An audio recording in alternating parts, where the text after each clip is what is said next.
Some of them are short, some of them are. Okay, so this one's called Peace. Wouldn't we all want peace, but bigger pieces within us make it tough because we feel we all have it rough. What's the tuck and roll to the right play in this life? And then again, who's really here to stand and say, only thing I can guarantee tomorrow is not promised today, let alone that should be enough to do this together the right way. Trusting the process while revolving around evolving, constantly processing, because that's the life to this artistry. Exhausting options like liquidating, resulting in creations, giving all that I've got for a long shot, but it's not the money that I want. Willing to travel light years through like shooting stars to find you. The priceless truth. Vibrations moving through my body down to my shoes like similes and stanzas with alliteration in the process of creating. Taking place in my senses to direct this poetic justice with structure. Oh man, I love this.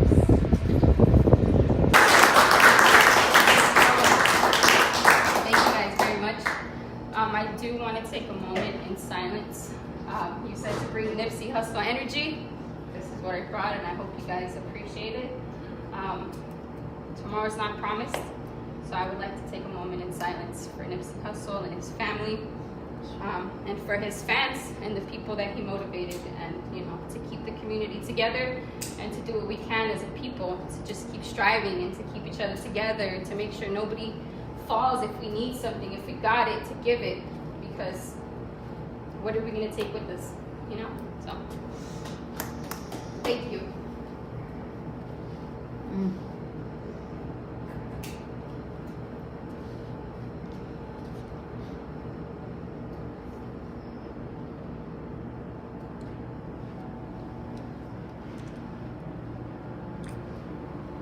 Thank you. Give my hands, everybody. So real quick, these ladies, where can everybody find you at? Starting with winter, where can everyone find you on social media or blogging or anything like that? Social media. I'm not consistent, but it's coldest. It's coldest winter. My first name's Winter, so it's coldest, and then Winter is with the Y, WYNTER. Coldest with the S on the end. It's confusing. Coldest Winter. It's me. I'm also on Facebook. Winter Edens. Indeed. Where can we find you on social media? I'm on Instagram as Vidamontes. VIDAMONTEZ. Ah, there you go. Give it up for your features, y'all. Are y'all ready for some slam energy, though? Yeah. Yeah. Next up. Yeah. Oh yeah. Next up. Oh yeah. I'm calling our names now. Woo. Yeah. This one. This man you gotta hear. DPL Slam Team alum. And if you ain't heard me yet, you gotta come get some. Please welcome.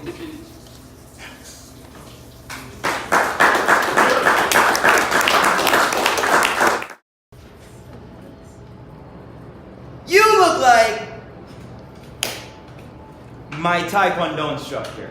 Or like a thick Bruce Lee. No. I have this friend.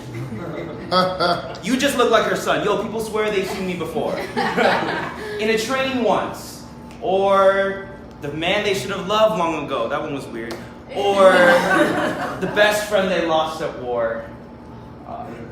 And when Grandma tells me I look just like my grandfather, our conversation starts to feel like a bad joke.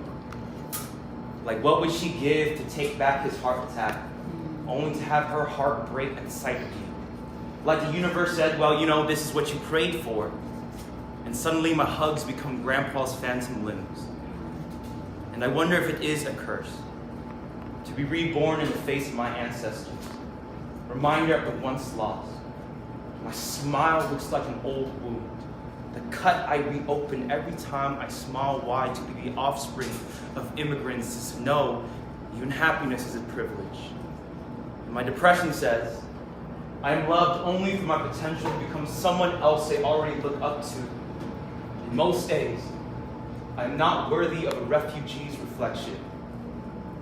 But on my 18th birthday, Dad gave me one of Grandpa's leather jackets, whose sleeves I still can't fill, but insists I keep it anyways.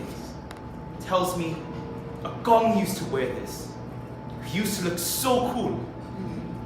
And on days I feel I don't deserve every good thing that comes, I remember why I cannot die. Memories I have not lived are attached to my smile. I am still the reason Dad did not join Grandpa that night. He is still fighting for the man I will become. If I am my grandfather's reincarnation, I promise Grandma I won't be leaving soon. I will not die. I cannot die. Every day I'm reminded I look like someone else is living for. And I am surviving for the day I respond, yeah, I see the resemblance. And damn, I look good. Smiling bright like a new day. Because don't I look like an encore? Don't I look like a second chance? Don't I look like Grandpa never left? He just left me in charge. Sweet.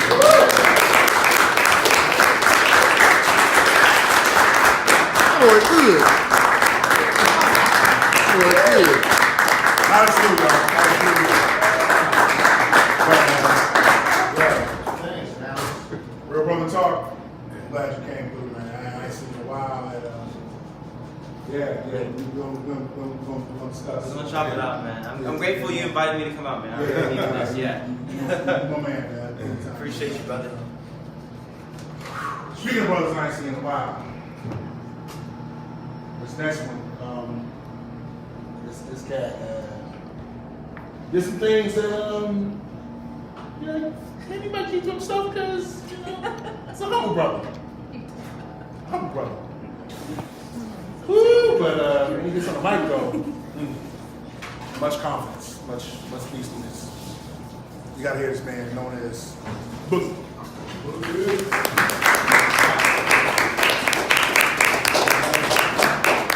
All right. Quick disclaimer, I've not touched the mic, the stage, or spit a poem in exactly a year. I was on a hiatus. I will be 3 minutes, but I have a 30-second one that's dedicated to Nipsey that I have to do. And then the other one, this is quick. And it's called The Soldier Story. Damn, man. There is no brighter day for the dead, no better tomorrow for the slaughtered, no great new beginning for the widowed, no new improved home for the newly childless, no rainbow in the sky for the buried, no silver lining for the unjustly imprisoned. The silver spoons of the suffering have been melted down to make bullets to kill them. Their only opportunity is in the possibility of being prematurely eulogized. Go sing to full coffins the promise of tomorrow. Optimism is a luxury only afforded survivors. The deceased don't dance at victory parties. And be assured, for freedom, somebody got to die because somebody is going to make sure that somebody got to die. Hope for some of us is candy-coated bullshit. Sweet only if you lick it once or twice, but sickening if you bite into it. Not complaining about sacrifice, accepting it in all its beautiful ugliness. Not refusing to eat it. Just would rather have insurrection than delusion as a last meal.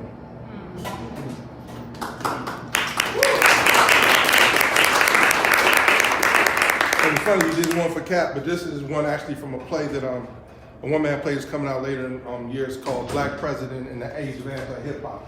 And it's just called Knees.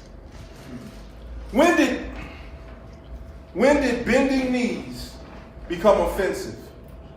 Bending knees had always been the pivotal part of prayer, praise, power, proposals, petitions, picking cotton, arrest, detaining, groveling, gardening, worshiping, weeping, surrender, service, worship, servitude, slavery, suffering, submission, conquest, crying, cunnilingus, failure, fatigue, fear, and fellatio. Bending knees are the original one-size-fits-all Swiss Army knife, universal remote, perfect spice for all emotional expression. So when did bending knees become disrespectful? What rational mind can fit this square shape into a round hole? How for the first time in American history, white people saw a black man bending knees and became completely enraged that he wouldn't stand up. What kind of paradoxical needs are these? That they are not expected or welcome to be. That's what I realized. It was not the matter of the joints or the gesture.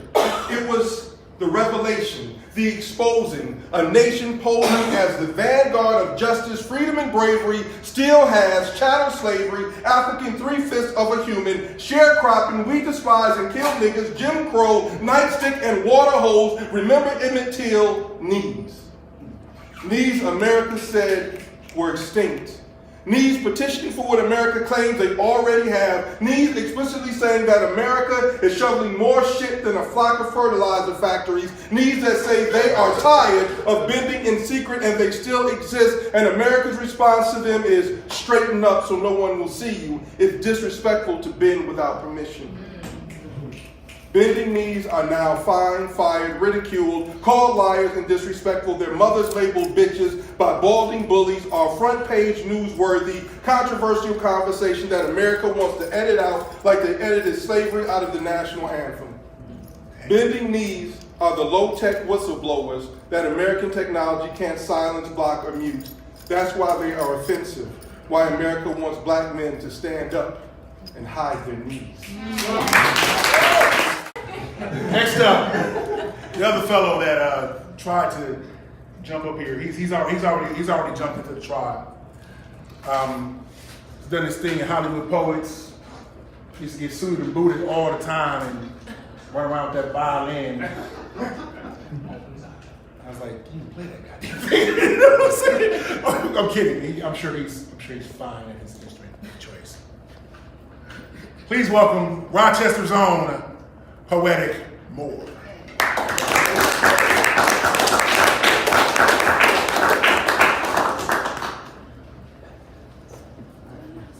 We're doing good on time, so anybody else who may want to get up,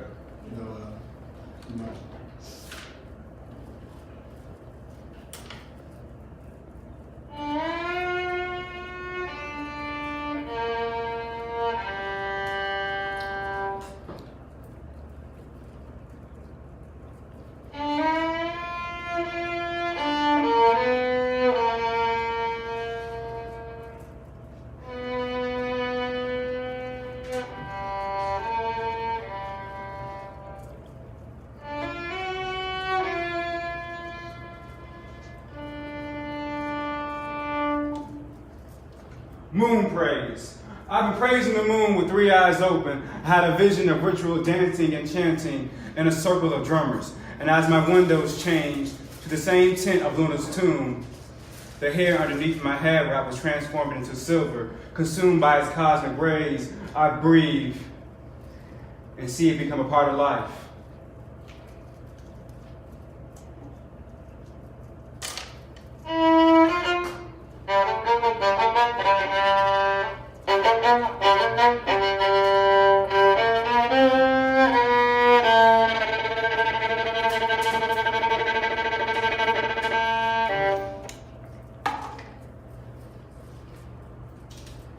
Nightly I've been singing a song, and nightly I've been finding truth told by the God of the moon, aligning love with loose dreams and cream soda light. It turns your world around and it stops, and gently you fall like gravity doesn't matter. I've been praising the moon like a god.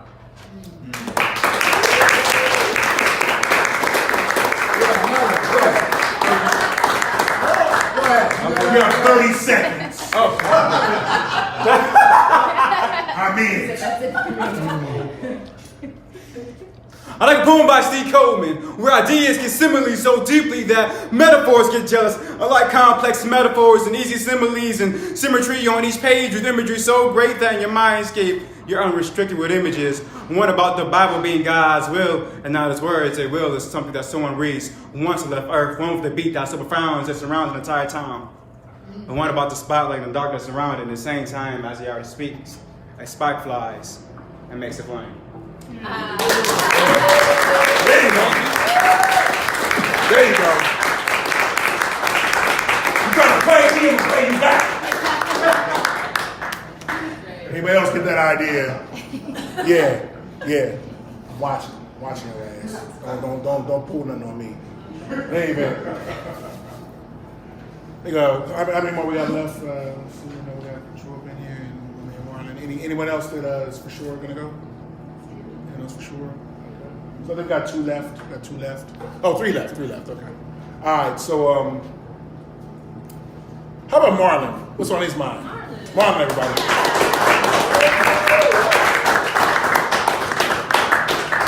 You know, I only knew that song "Fuck Donald Trump," but like I looked it up yesterday and I didn't realize that they were from two different sides.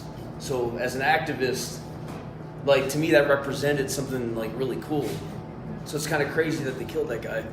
And you know, so I went out there. So anyway, so this is a poem from like 2012 about Occupy LA and how they divided that. And I think it's important, you know, to try to revisit history, how they shut down things. MK Ultra attack. The crazies from Skid Row come from the side, the front, and the back. Distract every plan, every facilitation, every piss taken behind every tree. Nobody leaves Occupy LA in one piece. Thank the FBI for the effectiveness with which they distract us from our needs. No freedom for the people, no movement in the streets. The most beautiful thing I'd ever seen seemed like a dream even before we heard the screams. Like a nightmare, the good parts are just out of reach. Community complicated by opposed ideas. Unity just a few seconds away. Catharsis, metamorphosis, and awakenings constantly happening, but co-opted by the next round of blunts, Mickeys, or Adavans, not to mention mysterious black vans and CIA-provided MK Ultra crazies. Revolution knocking on our door, but we can't hear it over the deafening clamor of classism, racism, police brutality, or a deep denial about who is really on our side. We learned the hard way, like Fred Hampton of the George Jackson Brigade, that the ruling class will not have people unifying or standing up to say, we have had enough manipulative dividing. The fun part of the 21st century American class struggle may be over, but the class war is just beginning. The future won't be a party or a picnic, but the ending may just involve dancing and cake, because a shattered ecosystem will no longer take the consumer's needs of 7 billion people trained to feed on billions of pounds of corporate food from bioengineered seeds or crowd livestock, the lifestyle created to satisfy our exploiters' greed. Whether the mass movement succeeds or not, the jig is up. 90 degree sunshine during the Rose Parade tells me something is very wrong indeed. Something bigger than a 6 mile long, 2 feet deep pile of trash generated on Colorado Boulevard each year's first week. More trash in 6 hours than occupiers made in 3 months. When all is said and done, they have the nerve to tell us that we're the messy ones. We're the ones that must pay for their precious water-hogging lawns through lawsuits, bail money, or the crack of their batons? Was it hypocrisy of people telling freedom fighters to stop whining that will burn us in an ozoneless earth and bury us in the trash of capitalism? Ready or not, change is coming. I don't remember the rest of the poem, but change is coming.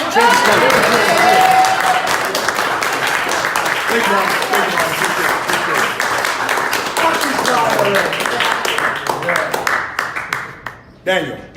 Yeah. Yes. I don't know if he's a protege of Miyagi, but he's ready for it. Take it over. Okay, this first one, I call it Young People. You got 3 minutes, buddy. Young people, you are often expected to fail. They want you stupid, dumbed down, and in jail. They treat you bad and give you hell. Bad things happen to the young, and those memories linger like a bad smell. The system is set up against you. They try to put a limit on what you can do. It's hard for you to make it through. Who can you trust? It seems like few.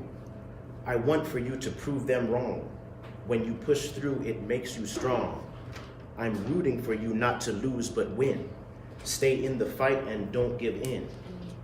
It's the young who often bring big change. Put those who doubt to shame and go do your thing.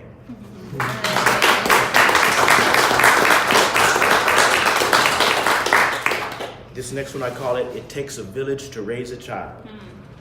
It takes a village to raise a child, but in our villages, it's not always easy for them to smile. Strategic methods have been used to divide our unity, attacks on our families, friends, and homes, guns and drugs targeted towards people that we have known, hearts broken and left alone. A single parent was all that was shown.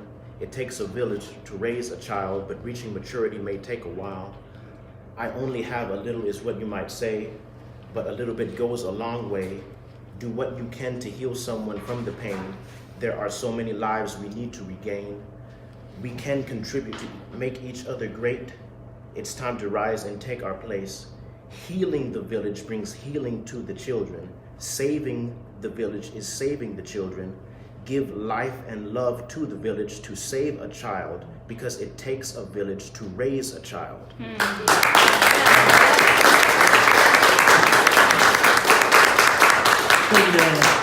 Thank you. I'm a bit cranky, but I'm fun when you go out to a bar with me. Anyway,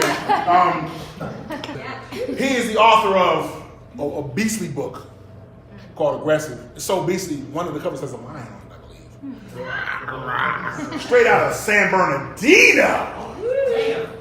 He's also an editor with Lala DeVille's own Everybody Publishing. Come on down, True.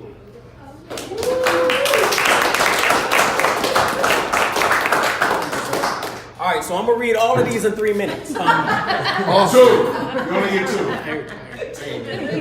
So I'm still trying to figure out what I'm gonna do. Rest in peace to Nipsey Hussle.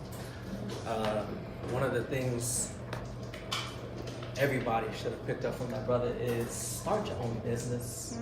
Set up your own lane. Don't set yourself up to have to work for folks. I work for the San Bernardino School District. Evaluation. I wouldn't promote that one.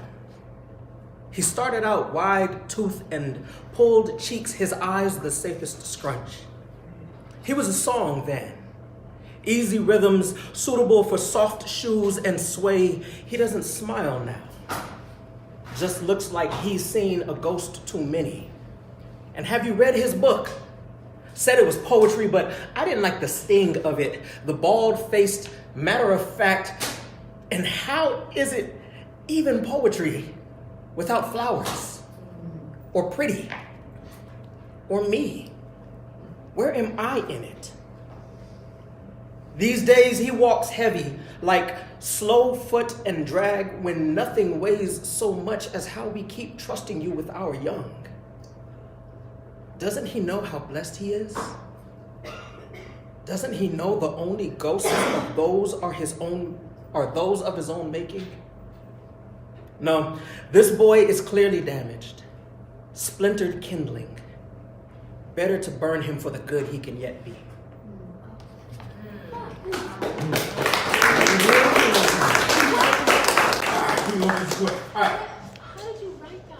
How did I write that?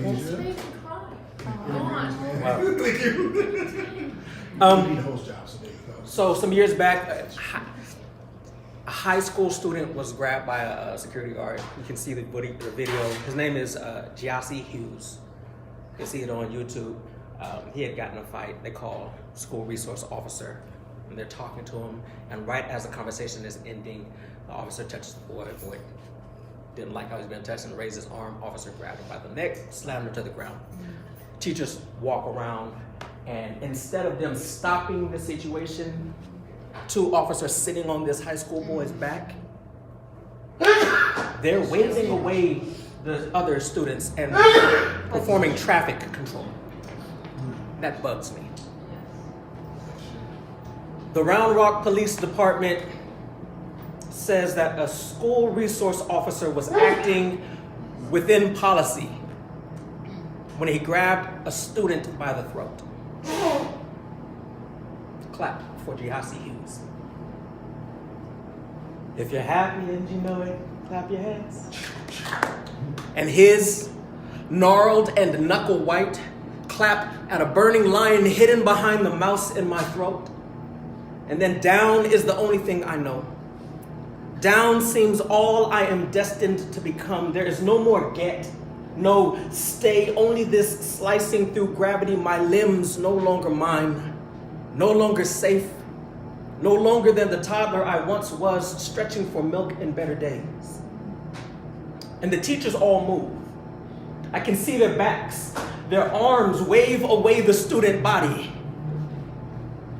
And I am no longer the student body. Not in these arms. These frowning fists clap, and I become contorted jumble of neck and knotted knees, of nightstick and back bruise. The walls, this floor sticky and scuffed, past the student body's voice around the room, searching for an open window to discard such nonsense. the student body still believes in its humanity. These thick, angry fingers know better. Only they are human. And if we are to become human, then they must be God granting life. And my mother still doesn't understand how I lost faith in her almighty, but I am only human. So I sing to my daughter. If you're human and you know it, and it's the damnedest thing, she claps every time a toddler reaching. True, everybody. And before we kill this thing off, let me get our producer and promoter of this experience here. I believe she has a piece for us, unless you don't anymore. I do. She's so shy and reluctant, I have no idea why. But in any event, I mean, goddamn, your pink freaking hair. Give it up for her name is Khadijah Anderson.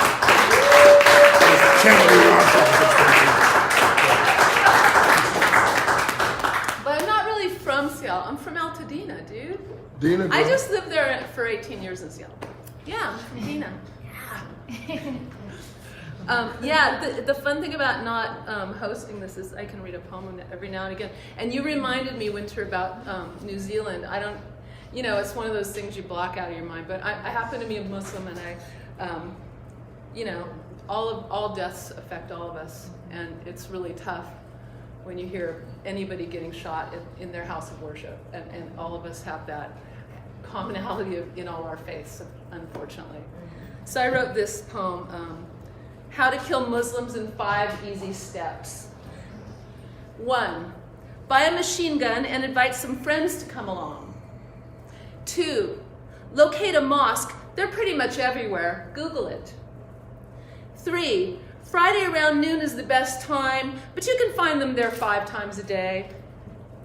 4, just walk right in. No one will stop you. Muslims are known for their hospitality. 5, catch them when they aren't looking, literally. Foreheads touching earth, bowing to no man. Thanks.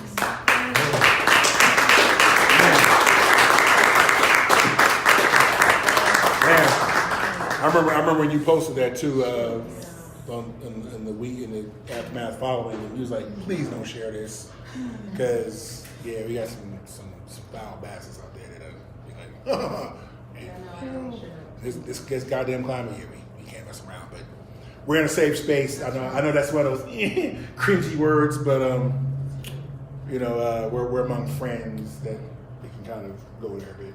And I just realized this dude is filming it on live. Wow. But What's your name, man? We're in a safe space. I'm Otto Box. Otto. Yeah. That's a supervillain's name. Otto. Okay. Carmel, good to meet you. Nice to meet you, Carmel. I don't know, just something about people playing cameras. Hey, man. I work here. I noticed it. Oh, Seattle Sonic colors. Yeah.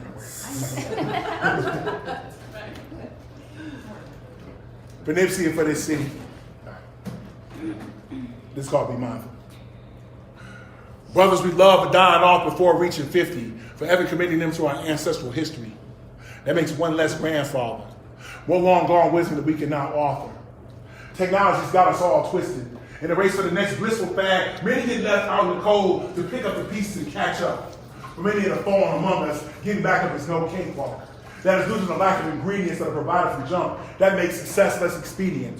Some don't have freeways of mass transit to easily get around town, so they make life in walking distance. But the newly created barriers to entry add resistance. Only silver spoon crowd can truly fade it. And those of other percentages, they gotta fake it till they bake it. Some call them 85s, others are 99. Be mindful. But there's a lot going on around us. And many are not even prepared for the mere sound of it coming. The warning signs are not admitted by the mystery divine, but tangible causes to bring peasants to pause quick. Hearing this may make you uncomfortable, but not everyone is like you. Some have zero interest in your problems. You see, many see suicide as an escape from their own, and it does not mean that they're weak or selfish. They're just prone to succumb to the sum of every single burden. No sign showing that it gets better, and that's people that are still virgins. Never mind those who've been around the block to see the uglier side of life. You know, fly-infested family, corruption, war-torn destruction, rape, serial killers, over-depression. The things that leave people who live in first world luxury guessing. Whatever good you got popping off, that's a blessing. Be mindful. Because many of us were once about a way different life. We were comfortably mediocre, struggling, you know, maybe criminal. It was a station that we were occupying, but some started denying, pretending it never happened, lying like the work ethic was always together, like success was easy. Hearing them front should make you queasy. Similar to folks who duck and dodge, where they can simply tell their truth and say you wasted time. If you learn anything from a cop show, you know that the cover-up is worse than the actual crime. Master P said you ain't got a lie to kick it. We ain't got a lie to not kick it either. Keep that in mind when you play with your sister's emotions, her home, or her money, or front your brother off like his life is sunny. Exercise care when you open your mouth. It'll help how you remember when you're 6 feet south. Be mindful. Thank you. With that, yeah, I'm glad we packed the place out. We had a good goddamn poetry time. That was beautiful. I want to jump the tribe in another thing. On Thursday the 11th, which is my birthday, I want the present to me would be for everyone to converge on Nikki Billingsley's Say the Word Poetry Workshop at Southwest College. That is on Western and Imperial, or Denver and Imperial, whichever way you come, in LA.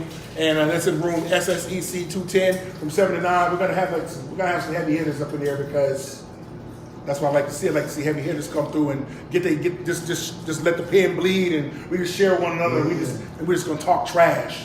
So it's gonna be a poetry party, and I want to see all the good folks there. Nikki Billingsley is the facilitator, and we're gonna make it something special. So yeah, be sure to come through for that. Any other announcements? Any other things that you want to put us on around town? Winter, Vita, anything coming up? What is the tribe called? Not right now. Not right now. It's a tribe called Not Right Now. You see what I did there? I'm a son of a bitch. Anyway, nothing else coming up. No great events. Poetic More. What you got? This Thursday there will be. Poetic More. What you got? This Thursday will be the anniversary of Freedom of Speech, which is a Hollywood open mic on Yes.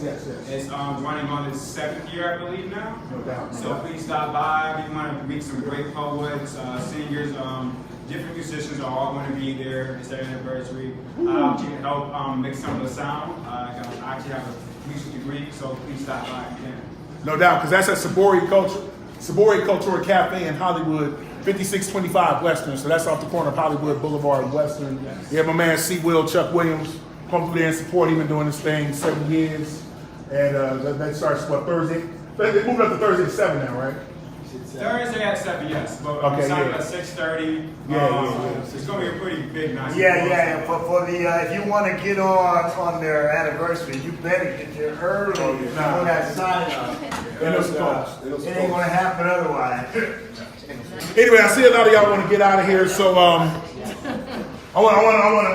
want to give y'all my appreciation for trusting me with this, especially Khadijah for letting me take her on a ride of crazy and wearing wacky shirts and not chomping a cigar inside the cafe, whatever thing. But in any event, I know folks want to get out of here, grab tacos, grab beers, not grab other things. We're not going to go there because that's just wrong and sexist as hell.